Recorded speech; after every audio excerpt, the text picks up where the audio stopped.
Cigarette കായ്ക്കുന്ന മരം, നമ്മൾ ഇതുവരെ കാണാത്തൊരു.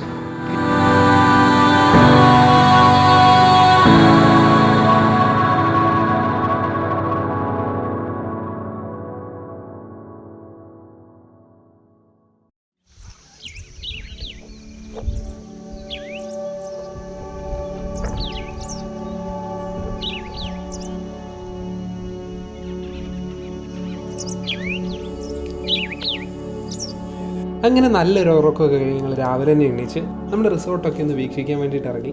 അപ്പോൾ 2 നായക്കുട്ടികൾ എൻ്റെ അടുത്ത് വന്ന് ഇവരെന്താ ചെയ്യുന്നതെന്നൊക്കെ നോക്കി നിൽക്കുന്നുണ്ടായിരുന്നു. അവർ ഇന്നലത്തെ പാർട്ടിയുടെ അവശിഷ്ടങ്ങളൊക്കെ നോക്കിയിട്ട് വന്നാണെന്ന് തോന്നുന്നു കേട്ടോ. പെട്ടെന്ന് തന്നെ അവരെ കമ്പനിയായി. പിന്നെ അവരെ വെച്ചിട്ടൊരു ഡ്രോൺ ഷോട്ട് അങ്ങ് പഠിച്ചു.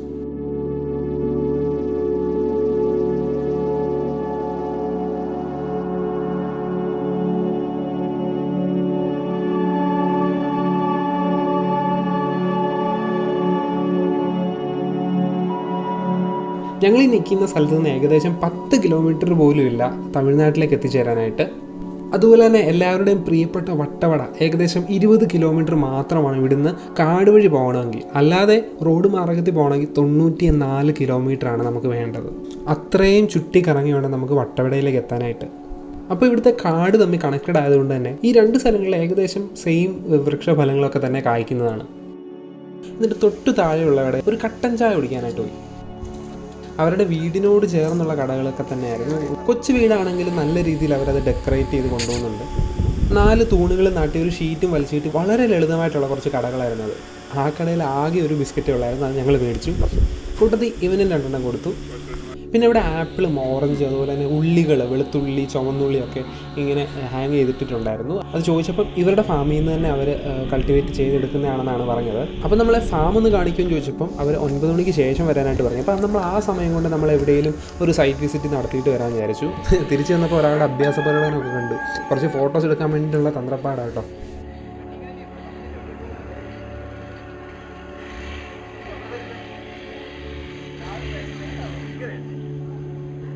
അങ്ങനെ ഞങ്ങൾ ആദ്യത്തെ സ്പോട്ടിലേക്ക് പോയി. അങ്ങനെ ഇന്ന സ്പോട്ടൊന്നൊന്നുമില്ല, ഞങ്ങൾ ജസ്റ്റ് അവിടെ ഇറങ്ങി വഴിയിൽ കാണുന്നവരോട് ചോദിച്ച് അടുത്ത് കാണാനായിട്ടുള്ള നല്ല സ്ഥലങ്ങളിലാണ് ഞങ്ങൾ പോയത്. ഒരു ടൂറിസ്റ്റ് സ്പോട്ടിൽ പോകുന്നതിനുപരി ഇവിടുത്തെ നോർമൽ ഒരു നാട്ടിൻപുറം സ്റ്റൈലൊക്കെ കാണാനാണ് ഞങ്ങൾ ആഗ്രഹിച്ചത്. കുറേ കുഞ്ഞു കുഞ്ഞു വീടുകൾ അടുക്കി വെച്ചിരിക്കുന്ന നല്ല ഭംഗിയായിട്ട് ഉള്ള കാഴ്ചകളൊക്കെ നമ്മൾ കണ്ട് നമ്മളങ്ങനെ മുന്നോട്ട് പോയിക്കൊണ്ടിരുന്നു. എന്നിട്ട് ഞങ്ങൾ ഒരു വ്യൂ പോയിന്റിലെത്തി.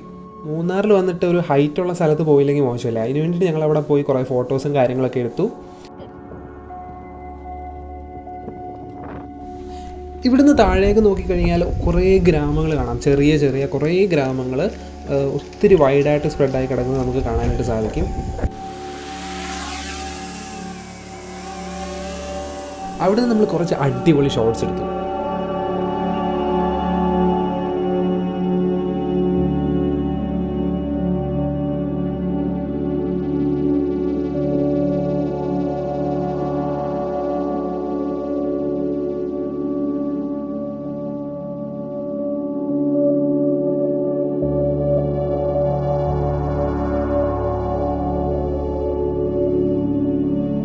ഏകദേശം 6700 കാന്തല്ലൂരിൻ്റെ പോപ്പുലേഷൻ എന്ന് പറയുന്നത്. ഇവിടുത്തെ ഏറ്റവും പ്രധാനപ്പെട്ട ജീവിത മാർഗ്ഗമാണ് കൃഷി എന്ന് പറയുന്നത്. പലതരം പഴങ്ങളും അതുപോലെ തന്നെ പച്ചക്കറികളും കാര്യങ്ങളും എല്ലാം ഈ കാന്തല്ലൂരിൽ നിന്ന് ലോകത്തിൻ്റെ പല ഭാഗത്തേക്ക് എത്തുന്നുണ്ട്. മാത്രമല്ല കേരളത്തിൽ ആകെ ഒരേ ഒരു സ്ഥലത്ത് മാത്രമാണ് ആപ്പിൾ കൃഷി ചെയ്യുന്നത്. അത് കാന്തല്ലൂരാണ്. വേറെ സ്ഥലങ്ങളിൽ ആപ്പിൾ ഉണ്ടായിട്ടുണ്ടാവാം, പക്ഷേ വാണിജ്യ അടിസ്ഥാനത്തിൽ കൃഷി ചെയ്യുന്ന ഒരേ ഒരു സ്ഥലമാണ് കാന്തല്ലൂർ. പഴങ്ങൾ മാത്രമല്ല, പലതരം പച്ചക്കറികളും പൂക്കളും കരിമ്പും അങ്ങനെ പലതരത്തിലുള്ള കൃഷികളാണ് ഇവിടെ ഉള്ളത്. നമ്മൾ പോകുന്ന വഴിക്ക് തന്നെ പല തരത്തിലുള്ള കൃഷികൾ നമുക്ക് കാണാനായിട്ട് സാധിക്കും. ഇനി നമുക്ക് നമ്മുടെ ഫാം വിസിറ്റ് നടത്താം. അവിടെ കയറിയിട്ട് ആദ്യം തന്നെ ഞാൻ പോയത് ആപ്പിൾ മരത്തിൻ്റെ അടുത്തോട്ടാണ്. കാരണം ഈ ലഡാക്കിലൊന്നും പോയിട്ടില്ലാത്തതുകൊണ്ട് ഞാൻ ആദ്യമായിട്ടാണ് ഒരു ആപ്പിൾ ഉണ്ടായി നിൽക്കുന്നത് കാണുന്നത്.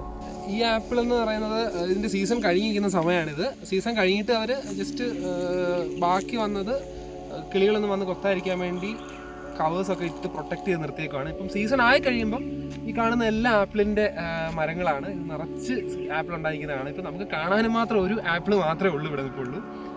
എങ്കിലും ആപ്പിൾ മരത്തിൽ ആപ്പിൾ ഉണ്ടായി നിൽക്കുന്നത് കാണണമെന്നുള്ളൊരു ആഗ്രഹം നടന്നേതായാലും. ഇതാണ് ഇങ്ങനെയാണ് വരുന്നത് അല്ലേ? അത് ആപ്പിളിന്റെ പൂവായിട്ട് രണ്ടാമത് കായായി വരും. കായായി വരും. അപ്പം ആദ്യത്തെ സ്റ്റേജിൽ ഇങ്ങനെ ഇരിക്കുന്നത്. Okay okay okay okay. ഇനി നമുക്ക് സ്ട്രോബെറിയുടെ ചെടി നമ്മൾക്ക് കാണിച്ചു തരാം. ഇവിടെ സ്ട്രോബെറി ഒക്കെ ഉണ്ടായത് ഇപ്പോൾ ഉണ്ട്.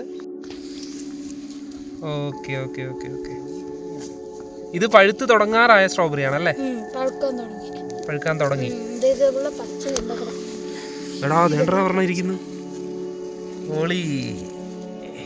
പഴുത്ത് തുടങ്ങിയിട്ടുണ്ട്. ഇടയ്ക്ക് അവിടെ ഇവിടെയൊക്കെ ആയിട്ട് നമുക്ക് പഴുത്ത് നിൽക്കുന്നത് കാണാനായിട്ട് പറ്റും.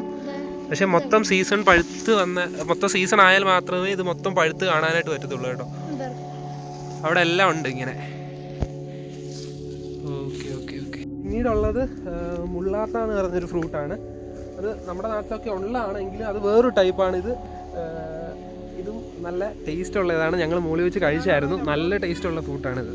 ഇതിൻ്റെയൊക്കെ കൾട്ടിവേഷൻ കഴിഞ്ഞിട്ട് അവർ ജസ്റ്റ് അതിൻ്റെ കമ്പുകളൊക്കെ ഒന്ന് കട്ട് ചെയ്ത് വിടും. അതുകൊണ്ടാണ്, അല്ലായിരുന്നെങ്കിൽ ഇത് നല്ല തളിർത്ത് നിൽക്കുന്നതായിട്ട് നമുക്ക് ഈ തോട്ടം കാണാനായിട്ട് പറ്റിയേനെ. കണ്ടോ, ആ ഒരു മലം ചെരുവിൻ്റെ സൈഡിലായിട്ട് ഇത്രയും വിടർന്ന് കിടക്കുന്ന ഒരു നല്ല പഴവർഗ്ഗങ്ങളൊക്കെ ഉള്ളൊരു തോട്ടം. ചെറുനാരങ്ങ. ഇത് ചെറുനാരങ്ങ ഉണ്ടോ? നല്ല നിറച്ച് ചെറുനാരങ്ങ. നമ്മുടെ നാട്ടിലും ചെറുനാരങ്ങ ഉണ്ടാവാറുണ്ട്, പക്ഷേ ഇത്ര നിറയെ നമ്മൾ ഉണ്ടായി നിൽക്കുന്നത് അങ്ങനെ കാണാറില്ലല്ലോ. ചെറുനാരങ്ങ നല്ല രീതിയിൽ ഉണ്ടായതിപ്പോണ്ട്.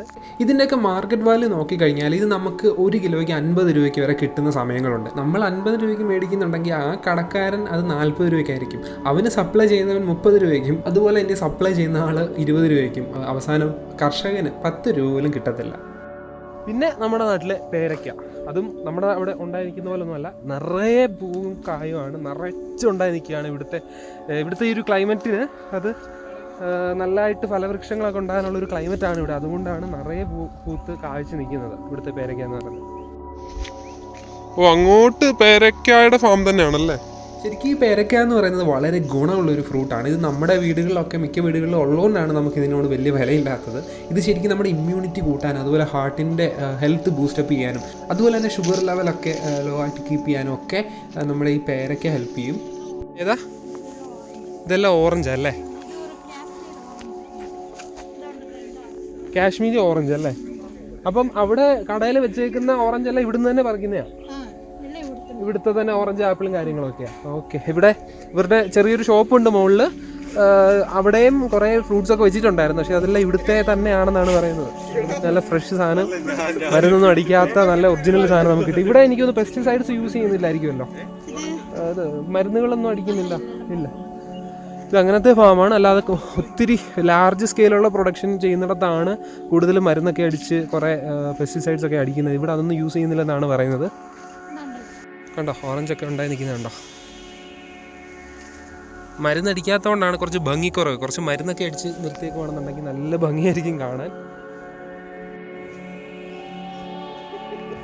ഇത് അവക്കാഡോയുടെ ചെടിയാണ്. ഇത് വലിയ മരമാകുന്ന ഒരു ഇതൊന്നും അല്ല, എങ്കിലും അത്യാവശ്യം നല്ല ബുഷിയായിട്ട് നല്ല തളർത്ത് നിൽക്കുന്ന ഒരു മരം തന്നെയാണ്. ഇത് നമ്മുടെ സ്ഥലത്തൊക്കെ കാണുന്നതാണ്, പക്ഷേ കായ ഉണ്ടാകുന്നതൊക്കെ കുറവ്. എങ്കിലും നമ്മുടെ കേരളത്തിൽ, അതായത് നമ്മുടെ കേരളത്തിലെ മിക്ക സ്ഥലങ്ങളിലും അവക്കാഡോയുടെ കൃഷി ഇപ്പോൾ ചെയ്യുന്നുണ്ട്. ഇതൊക്കെ നട്ടേക്കുന്ന എല്ലാം ഓറഞ്ച് അല്ലേ? കായോ?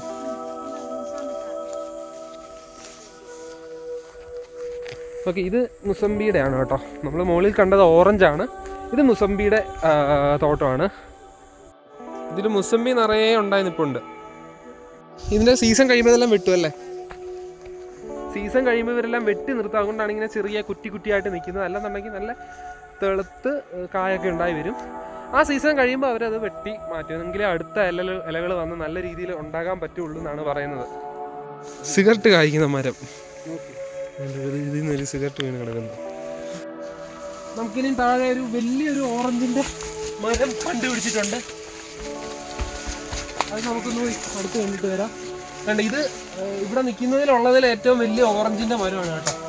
ഇതിൽ ഓറഞ്ച് കുറേയൊക്കെ നിൽപ്പുണ്ട്, കാണാനായിട്ട് പറ്റും. പക്ഷെ അത്ര ഹൈറ്റിൽ പോയി കാണിക്കാൻ പറ്റില്ല.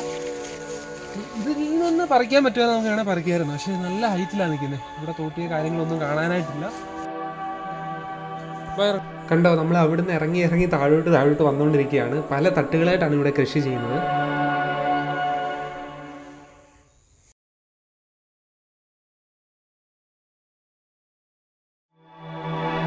ആ തോട്ടത്തിൽ ഉണ്ടായി നിൽക്കുന്ന ഫ്രൂട്ട്സ് ഒക്കെ കണ്ടുകൊണ്ട് ഇങ്ങനെ നടക്കുന്നത് തന്നെ പ്രത്യേക ഒരു അനുഭവമാണ്. ആ അങ്ങോട്ടെല്ലാം അവരുടെ സെയിം ഫാം തന്നെയാണ്. ഇതിൻ്റെ താഴെ അടുത്ത ആളുടെ ഫാമാണ് ആ ബൗണ്ടറിക്ക് അപ്പുറം കാണുന്നത്. അവിടെയും ഈ സെയിം കൃഷികളും കാര്യങ്ങളൊക്കെ തന്നെയാണ് അവിടെ ഉള്ളത്. സ്ട്രോബെറി, ആപ്പിള്, ഓറഞ്ച്, മുസംബി, പിന്നെ നാരങ്ങ, പേരയ്ക്ക, ആത്തയ്ക്ക, സീതപ്പഴം, പാഷൻ ഫ്രൂട്ട്, അങ്ങനെ എല്ലാം മിക്ക ഫ്രൂട്ട്സ്, കുറേ ടൈപ്പ് ഫ്രൂട്ട്സുകൾ, അവക്കാഡോ, കുറേ ടൈപ്പ് ഫ്രൂട്ട്സുകളുണ്ട്. നമ്മൾ കാണാത്ത അങ്ങോട്ട് താഴോട്ടുണ്ടായിരുന്നു, പക്ഷേ അവിടോട്ട് ഇപ്പം സീസൺ അല്ലാത്തതുകൊണ്ട് അങ്ങോട്ട് പോയിട്ട് കാര്യമില്ല. ഗ്രീൻ സപ്പോട്ട, നമ്മൾ ഇതുവരെ കാണാത്തൊരു ഗ്രീൻ സപ്പോട്ട എന്ന് പറയുന്ന ഒരു ഫ്രൂട്ടാണ്. മുകളിലായിട്ടാണ് ഒരു മാങ്ങാടെ കൂട്ട് തന്നെ ഇരിക്കുന്ന ഒരു സംഭവമാണ്.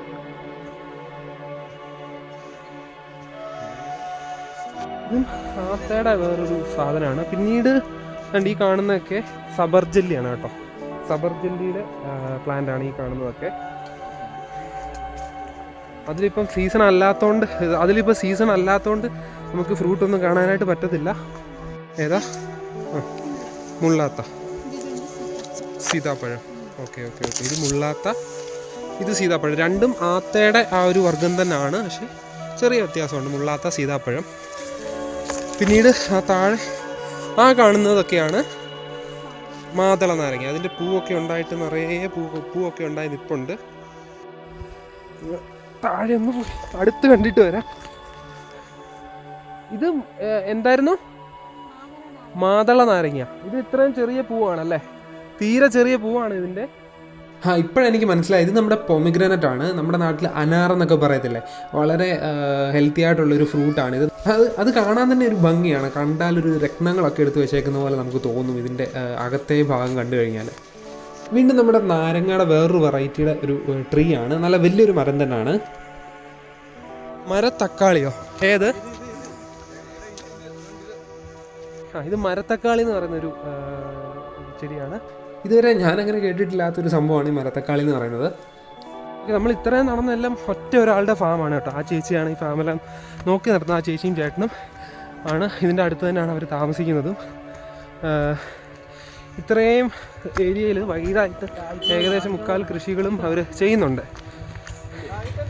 ഓക്കെ, താങ്ക്സ് അക്ക. താങ്ക്സ്. ഉണ്ട്. അപ്പോൾ നമ്മളപ്പോൾ ഇവിടുന്ന് ഇറങ്ങുകയാണ്. നല്ലൊരു ഫാമൊക്കെ നമ്മൾ കാണാനായിട്ട് പറ്റി. സീസൺ ആയിരുന്നെങ്കിൽ നമുക്കെല്ലാം ഫ്രൂട്ടായിട്ട് നമുക്ക് കാണാനായിട്ട് പറ്റിയേനേയും. ഓക്കെ, അപ്പോൾ നമുക്കിനി അടുത്ത സ്ഥലത്തേക്കോ. ഈ കാന്തല്ലൂരിൽ അധികമായിട്ട് ടൂറിസ്റ്റ് സ്പോട്ടുകളോ കാര്യങ്ങളോ ഒന്നുമില്ല കേട്ടോ. കാരണം കുറച്ച് പീസ് ആഗ്രഹിക്കുന്നവരാണ് ഈ കാന്തല്ലൂരിലേക്ക് വരുന്നത്. അല്ലാതെ കുറച്ച് ടൂറിസ്റ്റ് സ്പോട്ടുകൾ എക്സ്പ്ലോർ ചെയ്യണം, അല്ലെങ്കിൽ അടിച്ചു പൊളിക്കണം, ആ ഒരു മൈൻഡ് ഉള്ളവരൊക്കെ മൂന്നാർ സൈഡ് അല്ലെങ്കിൽ അവിടെ സ്ഥലങ്ങളിലൊക്കെ ആയിരിക്കും പോകുന്നത്. ഈ കാന്തല്ലൂരിലോട്ട് വരുന്നവർ കൂടുതലും ഒരു സമാധാനം ആഗ്രഹിച്ച്, ഒരു പീസ്ഫുള്ളായിട്ടുള്ളൊരു സമാധാനമായൊരു അന്തരീക്ഷം കിട്ടാൻ ആഗ്രഹിക്കുന്നവരാണ്. ഇവിടുത്തെ നാടൻ ജീവിത രീതികളും ഗ്രാമങ്ങളും അതുപോലെ തന്നെ കൃഷികളും ഒക്കെ കാണാനൊക്കെ ആഗ്രഹമുള്ളവരാണ് കാന്തല്ലൂരിലേക്ക് വരുന്നത്. നമുക്കിനി അതുപോലത്തെ ഒരു സ്ഥലത്തേക്ക് പോകാം. പക്ഷേ അവിടെ നമ്മുടെ എല്ലാ വണ്ടികളും കയറില്ല. ഓഫ് റോഡിങ് പർപ്പസിന് പറ്റുന്ന വണ്ടികൾ മാത്രമേ അവിടെ കയറ്റാൻ പറ്റുള്ളൂ.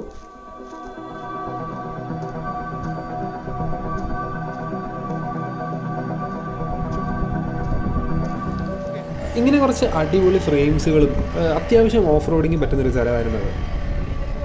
അവിടെ ഒരു ട്രീ ഹട്ടും അല്ലാത്ത ഹട്ടും കാര്യങ്ങളൊക്കെ ഉണ്ട്. നമ്മൾ അവിടെ നിന്ന് കുറച്ച് നേരം ടൈം സ്പെൻഡ് ചെയ്തിട്ട് നമ്മൾ അവിടെ നിന്ന് ഇറങ്ങി.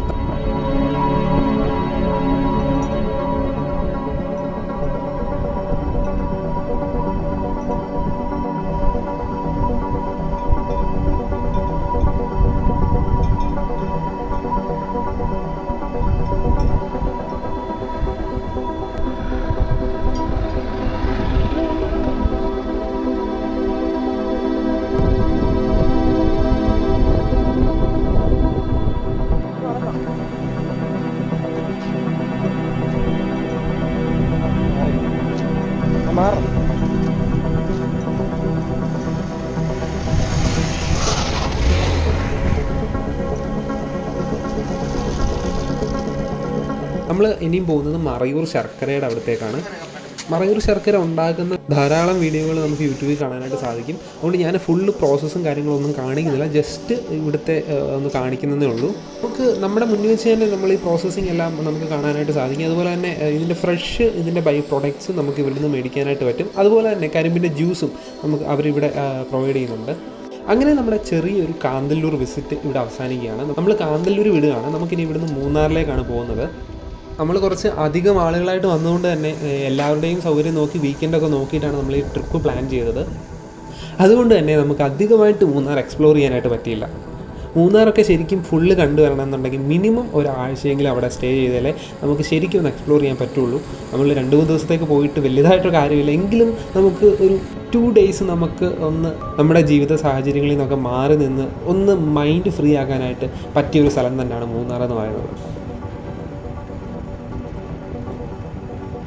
നമ്മൾ വീണ്ടും ഇരുവികുളം നാഷണൽ പാർക്ക് വഴി നമ്മൾ തിരിച്ച് മൂന്നാറിലേക്ക് പോവാണ്. ഏകദേശം 48 കിലോമീറ്റേഴ്സ് നമുക്ക് കാന്തല്ലൂരിൽ നിന്ന് മൂന്നാറിലേക്ക് എത്താനായിട്ടുണ്ട്. ആ ഒരു യാത്ര നമുക്ക് ഒട്ടും മടുപ്പ് തോന്നുന്നതല്ല. കാരണം നല്ല കാടുകളും അതുപോലെ തന്നെ തേയിലത്തോട്ടങ്ങളും നല്ല പ്രകൃതി ഭംഗിയേറുന്ന കുറേ സ്ഥലങ്ങളിൽ കൂടാണ് നമ്മൾ മൂന്നാറിലേക്ക് പോകുന്നത്. അതുകൊണ്ട് തന്നെ നമുക്ക് ഈ യാത്ര ഒട്ടും മടുപ്പ് തോന്നിക്കത്തില്ല. കൂടാതെ ഞങ്ങൾ യാത്ര ചെയ്യുന്നതിൻ്റെ ഇടയ്ക്ക് ചെറിയൊരു ചാറ്റൽ മഴയും കൂടെ ഉണ്ടായിരുന്നു. അതുകൊണ്ട് തന്നെ നമ്മുടെ റൈഡ് അടിപൊളിയായിരുന്നു. അങ്ങോട്ട് പോയപ്പോൾ തന്നെ ഈ ഒരു മരം ഞാൻ ഓട്ടോ ഇട്ട് വെച്ചിരുന്നതാണ്. തിരിച്ചു വന്നപ്പോൾ അവിടെ നിർത്താൻ പറ്റി.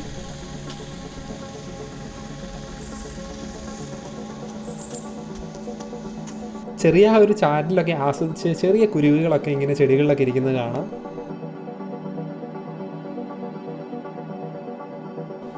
ആ ഒരു ചെറിയ ചാറ്റമഴ കഴിഞ്ഞപ്പോഴത്തേക്കും നല്ല രീതിയിലുള്ള കോട കയറി വന്നു. ആ കോട കയറി വരുന്നത് ഒരു പ്രത്യേകതര എക്സ്പീരിയൻസ് തന്നെയാണ് കേട്ടോ. കാരണം നല്ല ക്ലിയർ ആയിട്ടിരുന്നിരുന്ന അറ്റ്മോസ്ഫിയർ പെട്ടെന്ന് കയറി മിസ്റ്റി ആയിട്ടുള്ള ഒരു ഫീൽ വരുമ്പം നല്ല രീതിയിലുള്ളൊരു ചേഞ്ചാണ് നമുക്ക് കിട്ടുന്നത്. ശരിക്കും ഇങ്ങനൊരു സ്ഥലത്താണ് നമുക്ക് എക്സ്ട്രാ ഫോഗ് ലൈറ്റ്സും കാര്യങ്ങളുമൊക്കെ നമ്മുടെ ബൈക്സിനും കാറിനും ഒക്കെ വേണ്ടത്. കാരണം ചില സമയത്ത് തൊട്ടടുത്ത് വരുമ്പോൾ മാത്രമാണ് നമ്മൾ ഓപ്പോസിറ്റ് വരുന്ന വണ്ടി കാണാൻ പറ്റുന്നത്. അത് കുറച്ച് റിസ്ക്കുള്ള കാര്യമാണ്.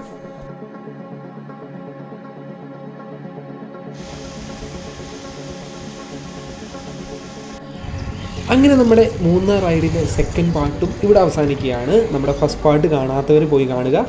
ആ ഒരു വീഡിയോയിൽ നമ്മൾ എങ്ങനെയാണ് മൂന്നാർ ഉണ്ടായതെന്നും ഈ മൂന്നാർ നേരത്തെ ഏത് രാജ്യമായിരുന്നെന്നും അങ്ങനെയുള്ള കാര്യങ്ങളെല്ലാം ആ ഒരു വീഡിയോയിൽ ചുരുക്കി നമ്മൾ പറയുന്നുണ്ട്. നമ്മൾ അറിഞ്ഞിരിക്കേണ്ട കാര്യങ്ങളാണ് അതൊക്കെ. നമ്മുടെ ഈ വീഡിയോ ഇഷ്ടപ്പെട്ടു എന്നുണ്ടെങ്കിൽ നമ്മുടെ ചാനൽ സബ്സ്ക്രൈബ് ചെയ്യാൻ മറക്കല്ലേ. പിന്നീട് നിങ്ങളുടെ അഭിപ്രായങ്ങളും കമൻ്റായിട്ട് ഈ വീഡിയോയുടെ താഴെ രേഖപ്പെടുത്തുക. അപ്പോൾ നമുക്ക് പുതിയൊരു വീഡിയോയുമായിട്ട് തിരിച്ചു വരാം. അതുവരേക്കും ഗുഡ് ബൈ.